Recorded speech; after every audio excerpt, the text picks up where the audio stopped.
many perishable food products.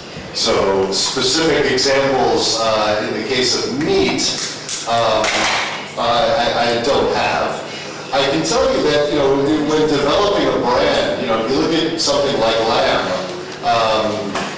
globally, New Zealand is considered one of the best lamb producers.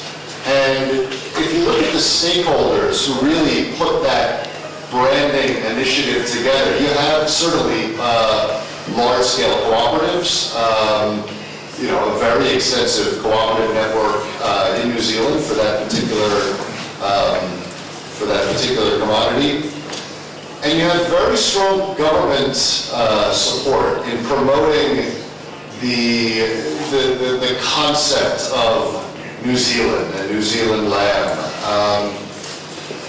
So I think the best advice I could say is, as with any agribusiness initiative, it is very much about the network, the strong cooperatives, the strong, visionary processing companies, the committed government representatives, who know their role, who don't want to take over your business, but rather just create the enabling environment for you to do what entrepreneurs do, which is do business.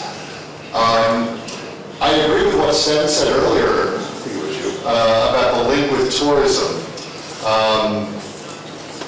This is certainly true in the case of New Zealand lamb, and for us in this instance, a marketing company trying to grow a particular brand or a particular region. Africa is probably the best example, promoting the concept of Africa. You can imagine going to Middle America or rural, United Kingdom, and trying to convince people that Ethiopia is a good source for high-quality food products. To a buyer whose only exposure to Ethiopia is on the television. And you can imagine, we all know, Ethiopia, there's famine, there's war, there's poverty, and so on. So they have a very negative image, even though the concept of Ethiopian cuisine is actually well recognized. The food is good. The food is very good. But that's the kind of image that they have. So when promoting that concept, we have to bring in, because I'm a private company, I can't take on the responsibility of promoting Ethiopia. We brought in a massive consortium of government, of ministries of trade, of export, of agriculture, private sector, tourism operators, and airlines, and every cultural events and fashion and you name it, anything that promoted a positive image of Ethiopia was exactly what we needed to create that consortium and to improve the image.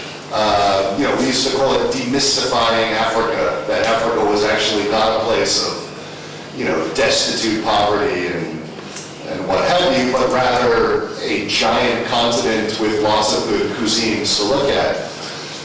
In Kosovo, I think it's very similar.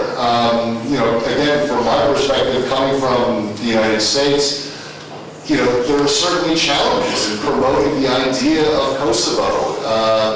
So when you talk about, Kosovo lamb, let's say, you're going to want to look at what those attributes are. It's high quality, they're raised in the mountains, they eat grass in the wild, and, it's a very, I'm guessing, but, promoting a very all-natural, mountainous, what have you, environment. But in doing that, you need support. It's not enough to promote Kosovo lamb. You need to promote Kosovo, because not quite as extreme as Ethiopia, but in the international community, there's not a lot is very known about Kosovo. I told my mother I was coming here. She was like, "Really? Is it okay?" I'm like, "Yeah, I think it's okay." So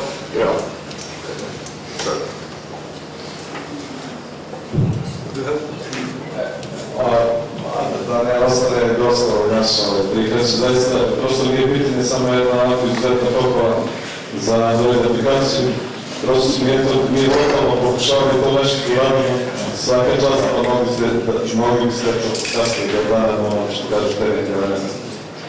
Kažete, mislim da te zavedek mnogi prosto mogu da nam pomogu, da mi i promovišemo te naše proizvode. Evo,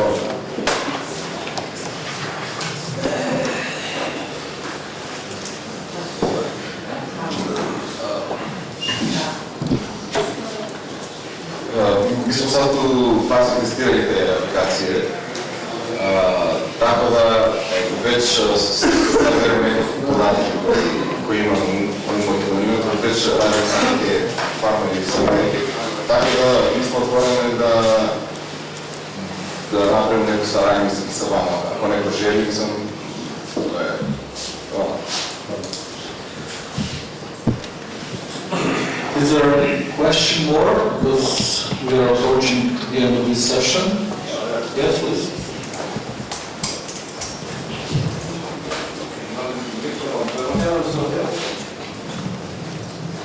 želeo bih da gospodine Švedske postavim jedno pitanje. Pošto sam shvatio iz njegove diskusije da je visoki nivo operativnosti kod njih zastupljen, interesuje me i mislim da bi bilo dobro.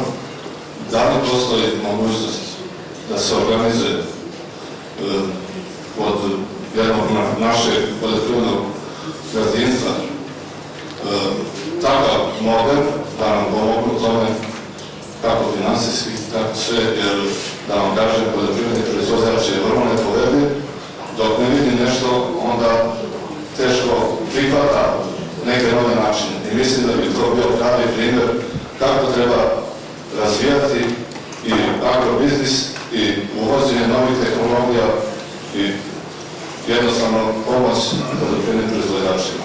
I da se ta kooperativa organizuje upravo da se uključe nekoliko poljoprivrednih gazdinstava i da se vidi onda zajednička korist od svega toga. Evo, hvala.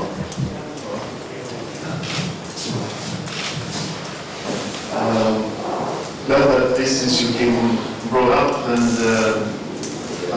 discussed, because I think it's a way forward, establishing cooperative, how to and in what way we could help. Yes, that we could, I'm quite sure of, because we have a long tradition.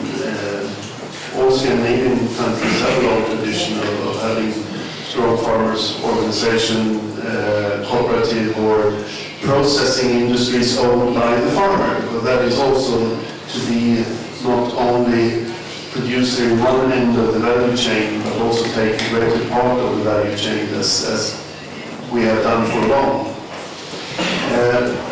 That is a bit of avoiding the direct question you ask, can we help? Yes, I would say that knowledge-wise, yes, we could assist. Then how it should be done in practice, I don't know, because I cannot answer in that way. We have had a project which I was actually manager of in your southern neighbor country, Macedonia, for quite long, where we tried to establish cooperatives. Some failed completely, others struggle, and some are still quite okay up running. So it's not that easy, because it's always a question of, do you have enough many farmers that want to cooperate with other colleagues, so to speak? That must be in place. If you don't have it, it will be very tricky to, because structure-wise, yes, we can assist.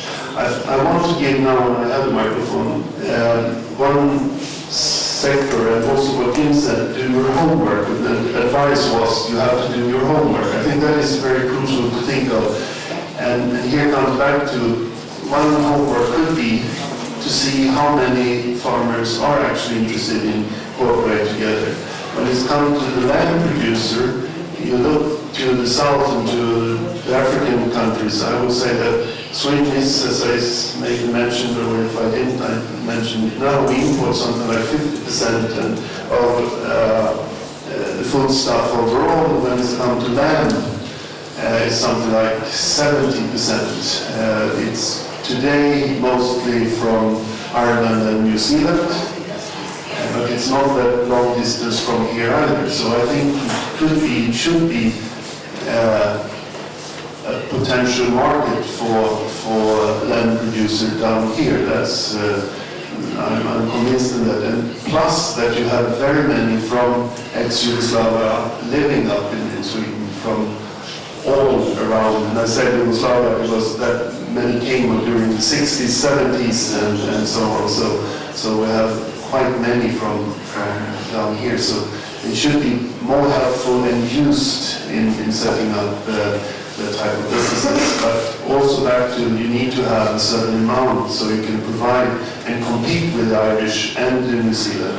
New Zealand is always frozen. From Ireland it's fresh, and that is of course what the market pay better for. Frozen meat is always low price on, but the fresh one, the distance isn't that long, so 12, 14, 15 hours, and then you are up in Sweden with the goods. Okay, thank you.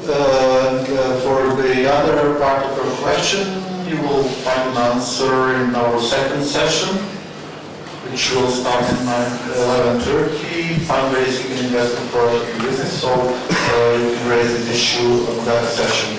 I want to thank you all, the participants in this session, in the audience, and now we will have a half an hour break.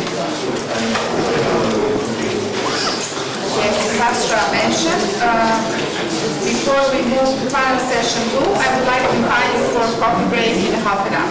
For a coffee break.